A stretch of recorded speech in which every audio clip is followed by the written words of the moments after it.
L'Ouganda compte 10 millions d'habitants, dont 80 000 d'origine asiatique, ce qui ne fait que 0,8% de la population totale.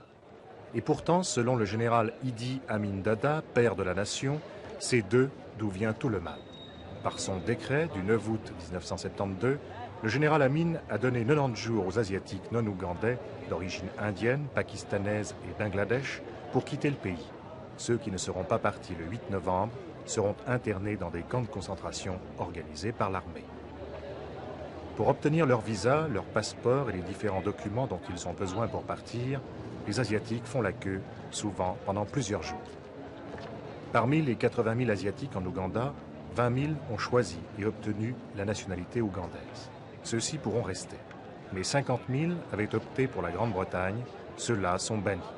Quant aux 10 000 sans-patrie, leur cas est encore plus dramatique. Ils ne savent pas s'ils peuvent rester ou s'ils doivent partir, pour aller où. Ce qui complique tout, c'est que souvent dans une même famille, le père peut avoir un passeport britannique, la mère un passeport indien. Devront-ils se séparer et avec qui les enfants auront-ils le droit de partir? Mais de quoi les accuse-t-on? De vivre totalement en marge de la société africaine, de mépriser le mode de vie des Africains, d'avoir monopolisé à 90% le commerce et la petite industrie, d'investir leurs économies à l'étranger et de ne pas avoir opté pour la citoyenneté ougandaise. Pour justifier les difficultés économiques de son pays, le général Amin a trouvé des boucs émissaires. Ce sont les premières victimes de ce qu'il appelle sa guerre économique.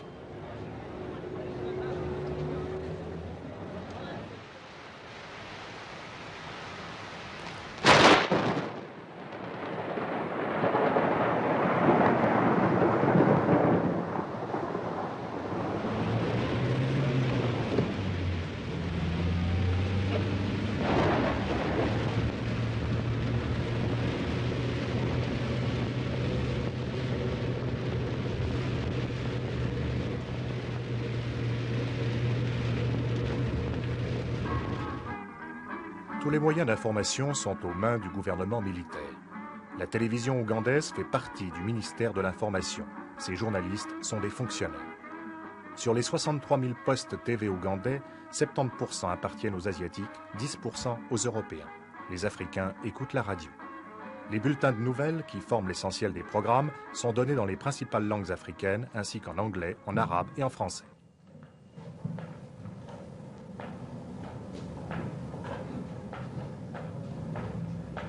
Pour le bulletin de ce soir, voici en détail quelques nouvelles. Le gouvernement anglais, en collaboration avec des Asiatiques, Britanniques et d'autres pays occidentaux, projette l'assassinat du président Amin avant la fin des 90 jours donnés aux Asiatiques non ougandais pour quitter le pays. Une déclaration du gouvernement ougandais dit que ce projet vise la confusion et l'établissement d'un leader agréable à la Grande-Bretagne qui garderait les Asiatiques britanniques en Ouganda. Cette déclaration renvoie au Sunday Mirror de dimanche 3 septembre qui indiquait que des troupes britanniques doivent être prêtes à défendre les citoyens britanniques en Ouganda. La déclaration appelle ce genre d'allusion un signe d'alarme donné par la Grande-Bretagne, signe qui rappelle celui jadis donné avant l'assassinat de Patrice Lumumba. C'est pourquoi le président Amin a donné ordre à l'armée de l'air, à la police, aux prisons et au public de rester sur le qui-vive, épiant tout mouvement secret de troupes étrangères ou de subversion en Ouganda. Selon les informations reçues par le président, officiers britanniques, instructeurs à l'école d'infanterie de Jinja, commanderaient les troupes britanniques à cause de leur bonne connaissance du pays. C'est pourquoi le président a ordonné que chacun des officiers de cette école de Jinja soit suivi en tout et dans tous ses mouvements afin qu'il soit observé et que tout acte de nature subversive lui soit rapporté immédiatement. Si jamais quelque chose survient en Ouganda, alors les Britanniques n'en sont que responsables. Et si jamais quelque chose survient en Ouganda, cela ne peut qu'entraîner une plus grande perte de vies humaines. En Ouganda, il y a plus de 7000 Britanniques européens et tout ce monde doit être suivi en détail et dans tous leurs mouvements. Et chaque commandant de bataillon dans chaque district doit s'assurer de leurs mouvements en enregistrant au haut quartier de commande. Et au cas où quelque mouvement de subversion survient, alors ils n'en seront que responsables.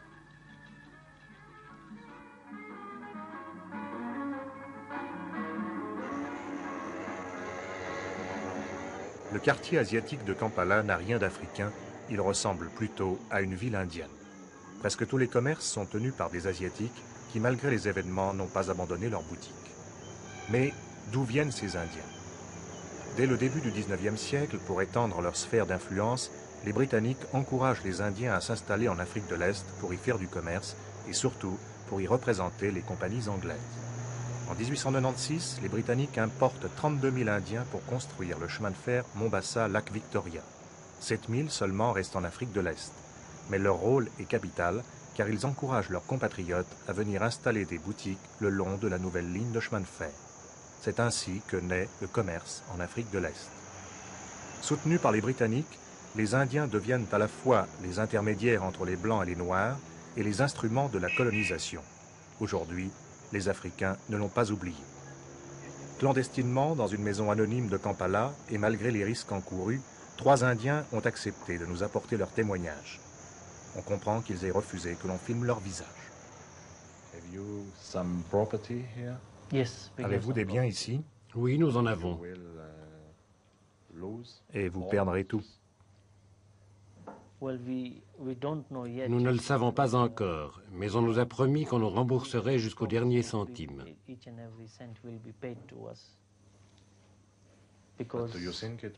Croyez-vous que ce soit possible de recevoir quelque chose? C'est difficile de le dire.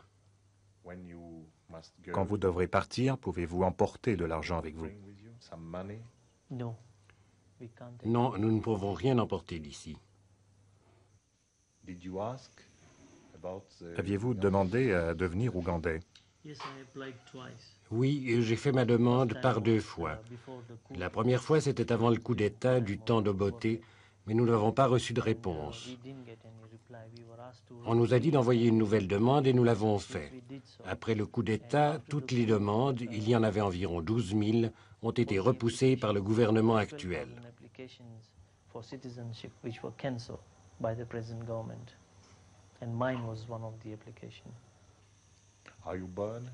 Êtes-vous né ici? Oui, et mes parents aussi.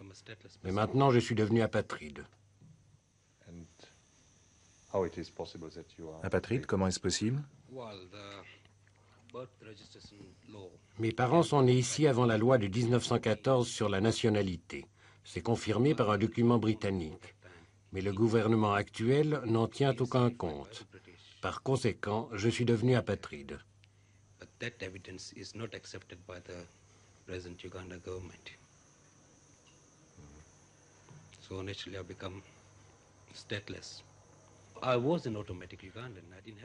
Moi, j'étais automatiquement ougandais. Je n'avais pas à demander ma naturalisation. D'après la législation sur l'immigration, j'étais censé être ougandais, comme tous les autres Ougandais, comme les Ougandais africains. Pour vous, la situation est différente. Vous pouvez rester. Je ne crois pas. Je ne voudrais pas rester. Vous n'aimeriez pas. Pourquoi?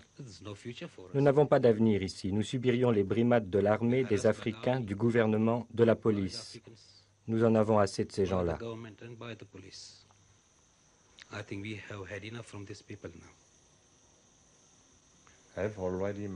Est-ce que de nombreux Asiatiques ont déjà eu des ennuis avec la police ou avec l'armée? Un tas. Beaucoup de coups, beaucoup d'arrestations, beaucoup de chantage.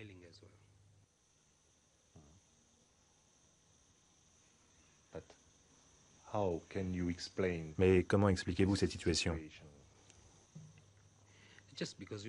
C'est seulement parce que nous sommes des Asiatiques. On a fait de nous les boucs émissaires. Il se trouve que nous sommes Asiatiques, et puis c'est tout. Toute la haine, toute la vieille haine pour les étrangers s'est tournée contre nous parce que nous avons été timides. Nous n'avons jamais élevé la voix, nous ne nous sommes jamais intéressés à la politique. Mais si quelque chose va mal dans la politique, c'est les Asiatiques qui seront les premiers à être battus, à être arrêtés. Pourquoi? Parce que nous ne savons pas nous défendre.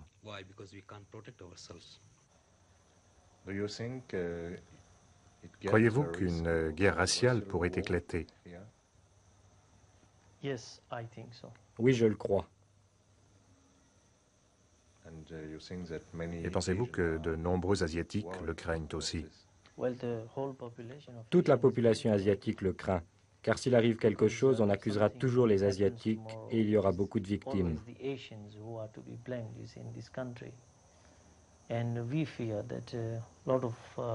Lost.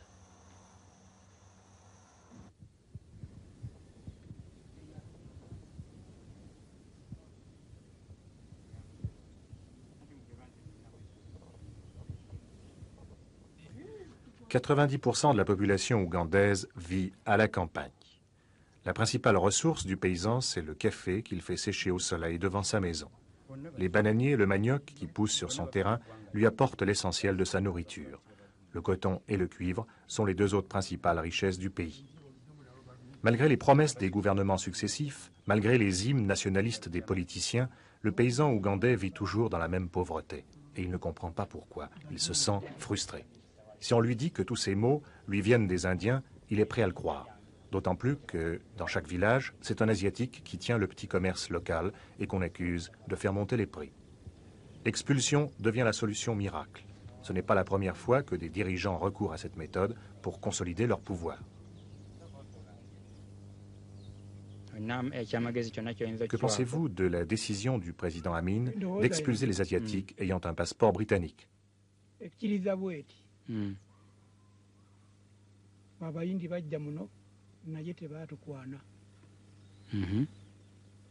Ne batufuula ekyokugyamu ensimbi zaabwe amagoba n'olwekyo bwe baba nga babagambye ne muddeeyo tebaba bakyamu era naffe tetulina kiyinza na kutukaabya wadde okusaalirwa. He says that on his opinion, on my father's opinion, l'opinion de mon père est que lorsque les Indiens sont venus il y a longtemps en Ouganda, ils n'ont pas cherché à devenir nos amis, mais ils ont fait de nous leurs vaches à lait. they did not make them friends. They did not make us friends. But they made us a place where to suck money from. They have been sucking money with their pipettes. C'était le terrain idéal pour sucer notre argent avec leurs pipettes. Ils faisaient des affaires avec des prix exagérés pour extorquer l'argent de la population. Et cet argent, ils le sortaient du pays. Mon père ajoute que si le gouvernement expulse ces gens, il ne l'en blâmera pas. That if the government decides to expel these people, he doesn't blame the government to do it. Les Africains reprochent aux Asiatiques de ne vivre qu'entre eux, pour eux, de les mépriser en étalant leur supériorité, d'avoir leurs propres écoles et d'envoyer leurs enfants dans des universités à l'étranger. Exemple frappant, en 70 ans, seulement 6 Indiennes ont épousé un Africain. Et quelles sont les raisons profondes de l'exclusion sociale des Asiatiques?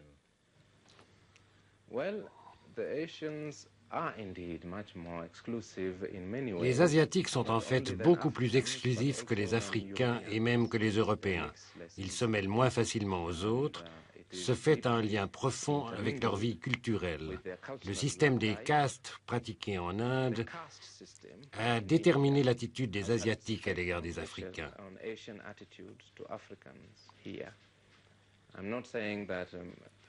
Je ne dis pas que la majorité des Asiatiques méprisent les Africains, mais le système des castes est un système hiérarchique.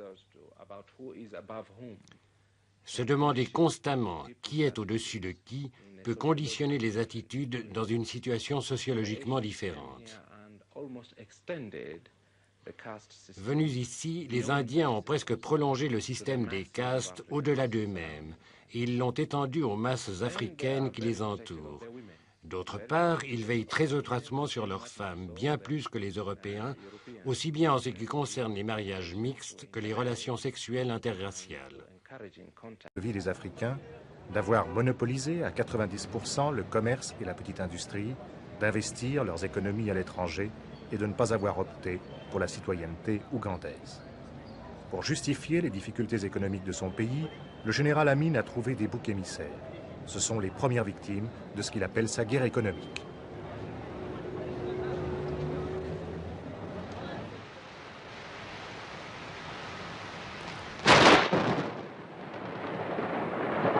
Mais 50 000 avaient opté pour la Grande-Bretagne, ceux-là sont bannis. Quant aux 10 000 sans-patrie, leur cas est encore plus dramatique. Ils ne savent pas s'ils peuvent rester ou s'ils doivent partir, pour aller où. Ce qui complique tout, c'est que souvent dans une même famille, le père peut avoir un passeport britannique, la mère un passeport indien. Devront-ils se séparer et avec qui les enfants auront-ils le droit de partir? Mais de quoi les accuse-t-on? De vivre totalement en marge de la société africaine, de mépriser le mode de vie.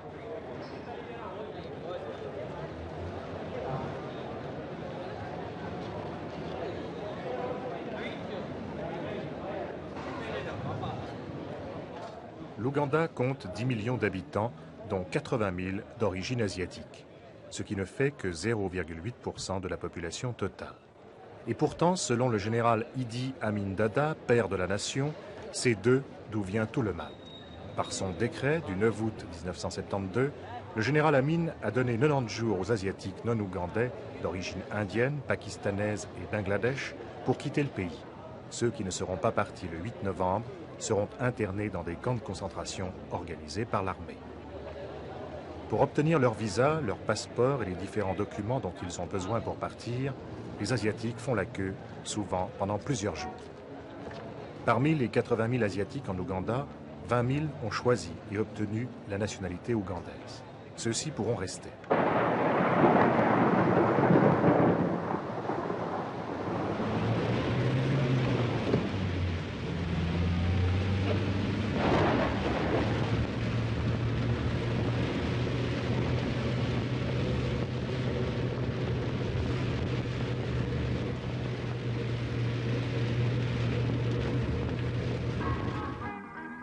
Tous les moyens d'information sont aux mains du gouvernement militaire. La télévision ougandaise